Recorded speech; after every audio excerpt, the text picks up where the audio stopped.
Hi everyone, for this week's video, I want to go over my 12.15 support solo queue tier list and have a discussion about the current meta for supports. 12.15 did not have a lot of changes, but 12.14 changed a lot of the meta. I went over it in my Janna commentary video, but I'll go over it again in this video. Every time a new patch drops, I usually update my tier list on stream after I play a bit to get a feel of the changes so I don't make one immediately after patch notes. I always have a great discussion with stream when I am making the tier list, so if you'd like to be a part of that, come to my stream at twitch.tv/ShoDesu. I stream Monday, Wednesday, Thursday, 7:30 p.m. PST. Before I get into my tier list, I'd like to go over the criteria of what I base my tier list off of. My 4 criteria are meta, subclass comparison, matchups, and team comp adaptability. The meta has changed a lot when 12.14 increased the rewards for dragons and nerfed a lot of the sustain runes and items. Enchanters used to be able to play super safe because sustain items and runes were very overtuned. But after this patch, all of this has changed. Riot is moving the meta to favor early leads, with buffs to runes like Scorch and Sudden Impact, as well as nerfs to all heal and shield items. Scaling supports were able to get away with giving up early dragons because the buffs they gave were not significant. The only objectives that really mattered were Elder Dragon, Soul Dragon, or Baron. After the pretty big buffs to the dragon rewards, stacking dragons is now a win condition. The meta has shifted to lane priority mattering a lot in the support pick because of this. Enchanters can no longer sit back, play defensive, and try to scale because their late game is not as good and objectives matter a lot more. Supports can be categorized into different subclasses. The categories are Hook, Enchanter, Mages, and Melee Engage. You can get very specific with these classifications, but for simplicity I keep it at this level. I actually have a video that goes more in depth about it, which I will have clickable at this part of the video if you want to check it out. I bring out this diagram to show how the subclasses interact with each other after this patch. As you can see, Hook champs beat Enchanters and Mages, Enchanters beat Melee Engage, Mages beat Melee Engage and Enchanters, and Melee Engage beats Hook. This graph always changes with the meta, and before this, Enchanters were pretty much beating every subcategory because of how OP scaling was. With all this in mind, here's my 12.15 support solo queue tier list. One thing you'll notice in a lot of high ELO tier lists is that mages are never high tier. The reason for this is because of how expensive mage mythics are. Generally in high ELO, because of how optimized gameplay is, there's going to be a lot of early objective fights, and mage supports will most of the time not finish their mythic compared to a traditional support. This causes a lot of loss of agency in the early game. Mage supports are good when they are ahead, but they still struggle with buying items because you don't farm as a support. 6-item mage supports will always be better than a 6-item traditional support, but that usually never happens, so the early mid traditional support timeline is a lot more consistent.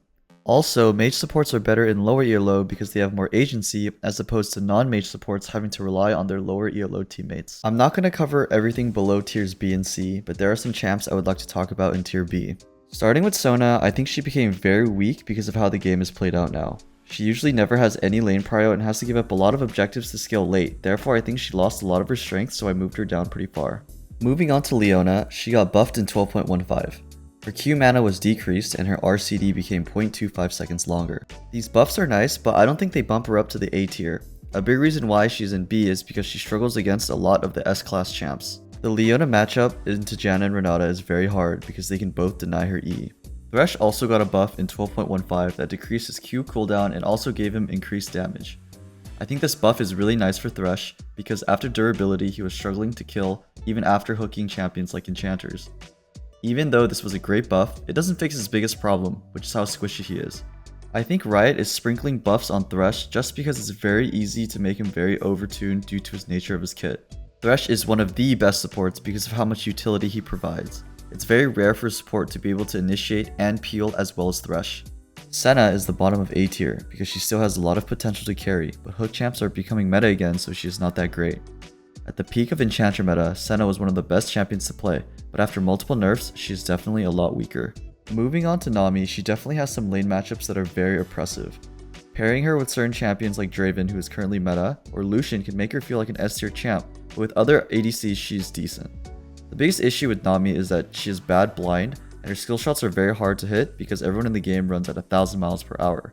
Soraka is in the middle of A tier because she has a lot going for her, but scaling enchanters are just not meta anymore. Compared to Sona though, her kit allows her to lane decently well so she can get prio in a handful of matchups. Rakan is pretty good with him being the most mobile support, but like Leona, she struggles against a lot of the S-class champions. Moving on to Blitzcrank, this champion is in a pretty decent spot, sitting second in A tier. He is a bad blind and has better subclass comparison, but he is an amazing counter pick to a lot of the enchanters. Sitting on top of A, I have Lulu. She's an enchanter, but her strength comes from peeling from her kit rather than healing and shielding, so the enchanter nerfs did not affect her as much. Starting off S, we have Pyke. The changes in 12.14 have definitely benefited his playstyle, as early leads can now carry over to winning the game. Pre-12.14, even if Pyke was dominating the game, he got outskilled very hard, but now that doesn't happen thanks to the dragons and sustain nerfs. Up next, we have one of my favorite champions, Amumu. His kit is packed with CC, and his unique ability to stock 2 hooks makes it very hard for champions to get away from him. He has one of the longest hooks in the game, which provides a lot of spacing.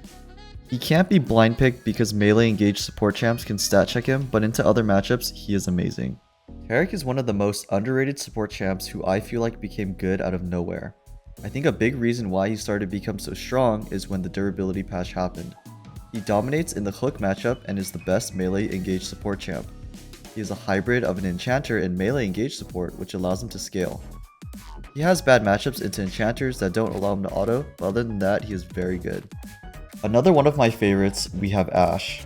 She wins into a lot of the enchanter matchups and her kit has so much going for her, specifically the Hawkshot and ultimate. With her ability to read the map and initiate, you can really take over the game. She is a pretty bad blind pick, but you can flex her. Karma is the best blind pick support in the game. Mantra Q allows her to win most lanes, and she does not have a lot of bad matchups. Her biggest flaw is that she falls off kind of early, but most of the time her kit allows her to win lanes super hard. Zilean is one of the most OP sleeper picks in the game. His kit provides amazing utility to any team he's on. His early game is a little weak, but once he gets going, he brings a lot to the table. Bard is kind of like Thresh in that his kit can pretty much do everything. He has the flexibility to play defensively or offensively depending on the situation. He is usually always high tier, and I think in this meta this still stands true. Coming in second, we have Janna. She is still at the very top even after enchanter nerfs due to the nature of her kit. Unlike most enchanters, her strengths come from the peel more so than the heals and shields. I think the nerfs to enchanters actually made her better because she no longer gets outscaled, which was one of her biggest weaknesses. Also, in the meta of engage and hooks, she excels because she can disengage. At the top, we have Renata Glask. She is still the highest rated support even after the nerfs to base health and base AD. She's no longer as obnoxious in lane, but she is still amazing. She's a great blind pick because her kit provides everything you would want in a support. Even if she is behind, she is relevant because her ultimate is an insane ability. I think the only way Renata falls out of meta is if she gets the Thresh treatment, where Riot nerfs her base stats so much that she becomes unplayable. Overall, there has been a large shift in the meta, with scaling enchanters becoming significantly weaker. Objectives are the main focus after these patches, making support champions have the ability to get a lot of lane priority strong. Quick announcement before the end, I will probably shift my weekly videos to bi-weekly posts because I feel like I need more time in making them. I pinky promise the content will still be great though.